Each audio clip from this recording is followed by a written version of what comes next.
Hi అండి. మనమైతే ఇప్పుడైతే వచ్చామాట సర్వీస్‌కి. లోకల్ టికెట్లు ఎక్కించుకొని అయితే వచ్చాం. మళ్ళీ అక్కడి నుంచి తాడేపల్లిగూడెం టికెట్లు అయితే ఎక్కించుకున్నాం. ఎక్కించుకున్నది సందడిపోయిందండి. మనమైతే టికెట్లు ఎక్కించుకొని మనకి టికెట్లు అయితే 4 టికెట్లు అయితే ఎక్కినాయి. గూడెం టికెట్లు, లోకల్ టికెట్లు అయితే 2 ఎక్కినాయి. ఇంకా అక్కడి నుంచి అయితే కంటిన్యూ అయిపోయింది. మనమైతే దువ్వ అయితే కూడా వచ్చాం. మన ఏంటంటే మన ముందైతే బస్సు అయితే వచ్చింది. టికెట్లు అన్నీ వేసుకుని వెళ్ళిపోయింది.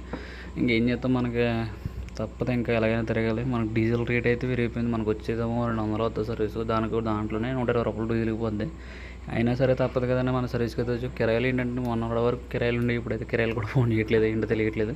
మనం ఇలాగైతే తాడేపల్లిగూడెం అయితే వచ్చేసామాట. ఇక్కడి నుంచి ఏంటంటే మనం తొనకి వెళ్ళాలి.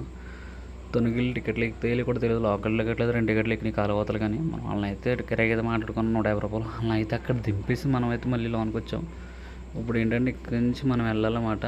టికెట్లు ఎక్కించుకొని ఇంకా ఎక్కితే లేదు కూడా డౌట్. చాలా మటుకు టికెట్లు ఏమి ఎక్కువ, ఎందుకంటే బస్సులు 9 అయితే తిరుగుతూనే ఉంటాయి. ఇలాగైతే మనం అయితే తనకైతే వచ్చేసాం. టికెట్లు ఎక్కించుకున్నాం టికెట్లు. అక్కడి నుంచి అయితే మనం అయితే చిన్న పని మీద బయటకైతే వచ్చాము. ఇప్పుడు ఆ టికెట్లు కూడా దింపేసాము. దింపేసిన తర్వాత మళ్ళీ మనకి టికెట్లు ఎక్కినాయి. దువ్వ టికెట్లు ఉన్నాయి.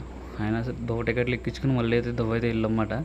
దువ్వ టికెట్లు అయితే ఒక 5 టికెట్లు ఉన్నాయి కదా అని ఇంటికి వెళ్ళిపోయి ఉన్నది. మళ్ళీ ఆ టికెట్లు ఎక్కించుకుని వచ్చాము. ఎందుకంటే టికెట్లు ఉన్నప్పుడు ఎలాగ సర్వీస్ ఉండదని, ఇంకా సరే టికెట్లు ఉన్నాయి కదా అని మనం అయితే దువ్వ వచ్చామంటే ఇప్పుడు అయితే దింపేసి మళ్ళీ తనకైతే వచ్చేస్తామాట. మన అకౌంట్ అయితే ఫాలో చేయండి.